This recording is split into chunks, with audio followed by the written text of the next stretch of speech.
Yo, what's up guys? Welcome back to my channel. Today we're gonna be reviewing the Bangko Sentral ng Pilipinas commemorative coin. This is the Bagong Bayani 5 piso commemorative coin.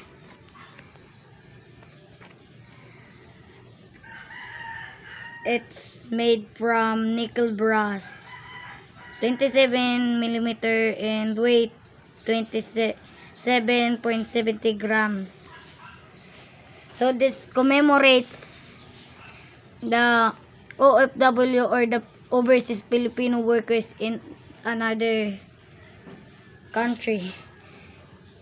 So that's it. This is the coin. Its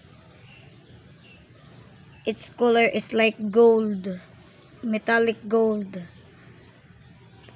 And this the back of the coin. 2014 5 piso.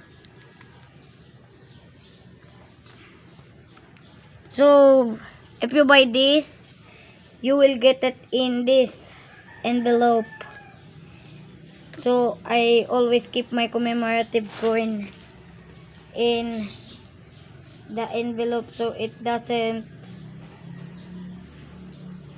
get damaged, because this is a blister pack.